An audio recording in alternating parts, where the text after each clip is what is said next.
Yes, good afternoon and welcome to Channel Sport on Sunday. My name is Ken Ochanago. We waded through the war from Iraq to Iran, and now the jinx team, Uruguayans, have been beaten. But then for some of us, it is not about the result.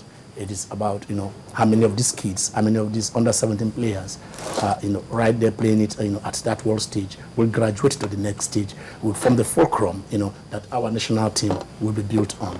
We've seen glimpses of talent that we could say, yes, 3, 4, 5, 6 of these players, if they move to under 20 and then, progressing that way because you have individual progression, then we expect that by the time they're 25, 26, joining the African champions, we should be talking about Nigeria picking the World Cup. I don't know whether it will be Qatar or Russia.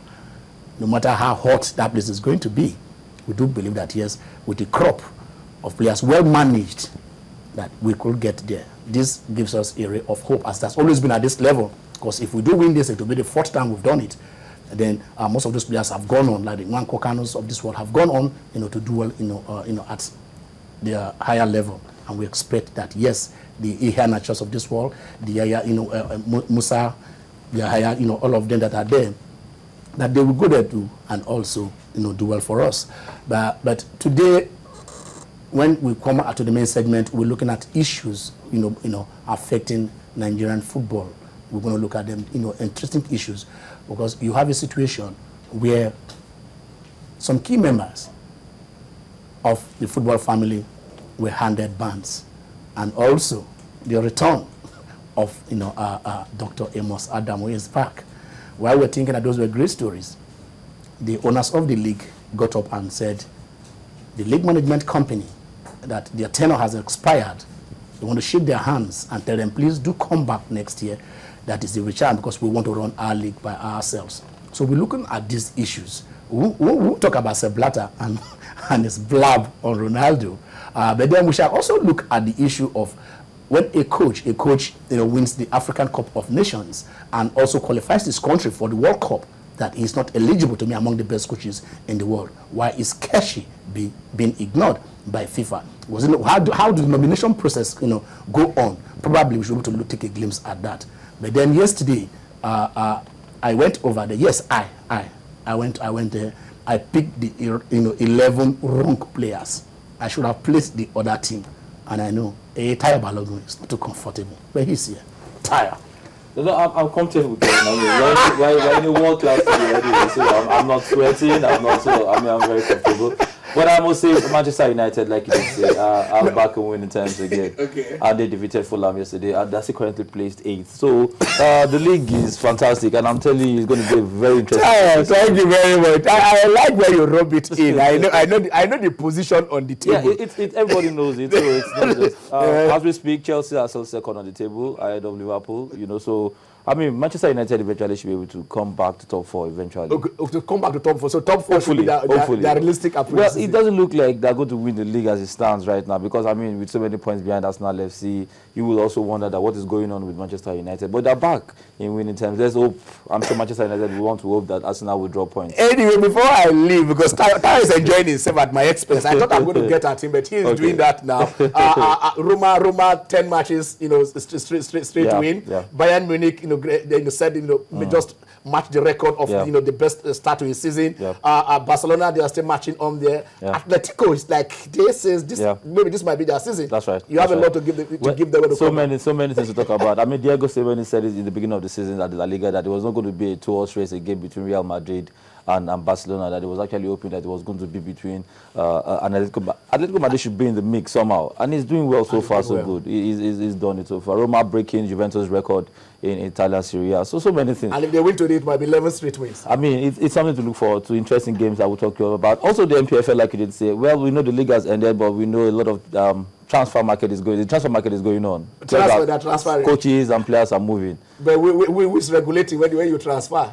The MPFL, the LMC. Okay, all right. We'll take a break now. But when we do come back, it will be Tayo and the crew talking football. And Abu Dhabi, the venues for the two semi-finals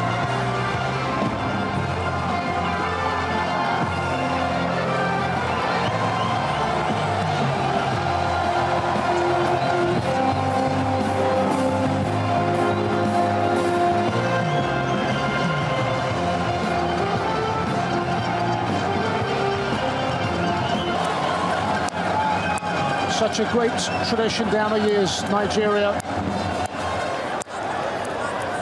Lost on home soil back in 2009, one of the big upsets when they went down in the final to Switzerland. Triple winners though. Uruguay vying to go one better than the losing place in the final in Mexico 2011. Sharjah the setting.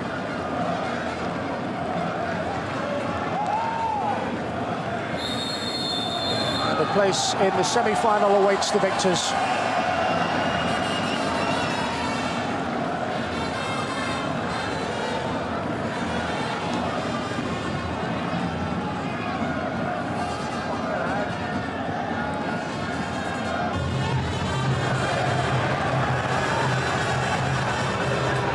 Lovely ball, wonderful finish. At their very best, Taiwo Awoniyi. First time, and finds the intended target. Perfectly weighted ball, threaded through, and that is cause for celebration.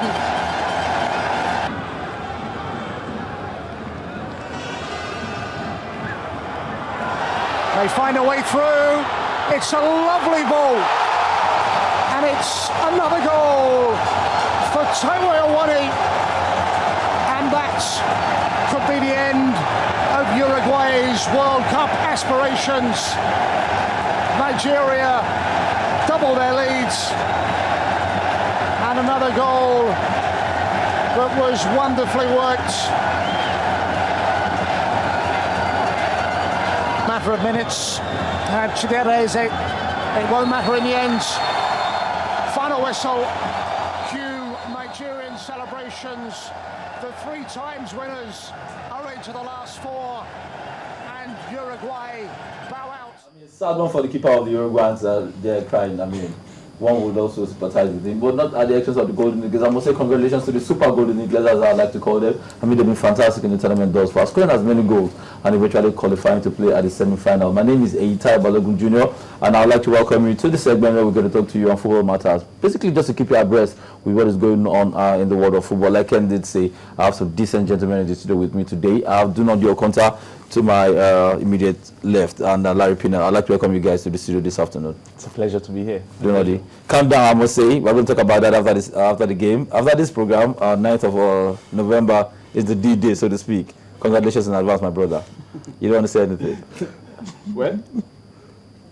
You didn't see that coming. I understand. But that's fair. Let's stay with the business of the day that actually brought us here. Now we're going to start with the under 17.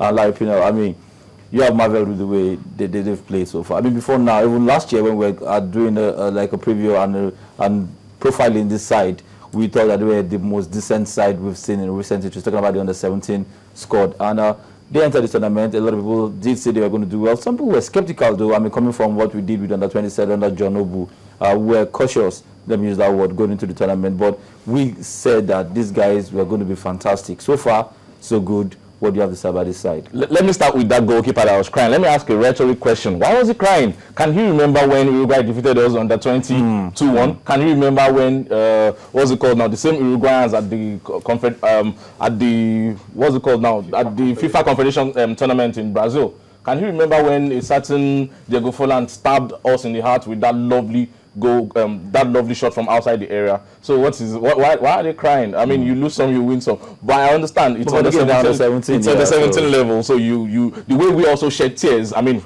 most of the players when we lost to Ivory Coast. But talking about these boys particularly, Tayo, from last year when we monitored all these boys, right from when they played their qualifiers in Calabar all through the African tournament, the minimum I expected from these boys was actually the quarterfinal of this world tournament, and now they have surpassed that and they've gone all the way to the semi-final.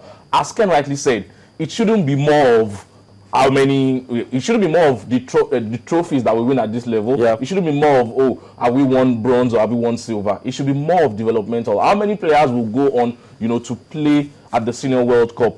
Perhaps in Russia in 2018, and then perhaps in Qatar in 2022. We've seen the likes of Ian Achor, we've seen the likes of Isaac's success, although he's not been able to play so much. We've seen Musa Yaya, we've seen Taiwo Awoniyi, we've seen Nwakali's, Okon's, Alan Pusas, all of them, how many of them will graduate? And I expect that a large chunk, as Ken rightly said, will graduate to the next level and then play in the Super Eagles. The high point for me, for this team, is if Stephen Keshi would please, for the sake of continuity, for the sake of future generation, include one player to Brazil 2014. Don't you think, experience, so to speak, like they did for Sazio Domingue at some point in time? And then Femi Okpabumi in 2002. England did so for World Cup. But my point is, don't you think we should be rushing these guys? I mean,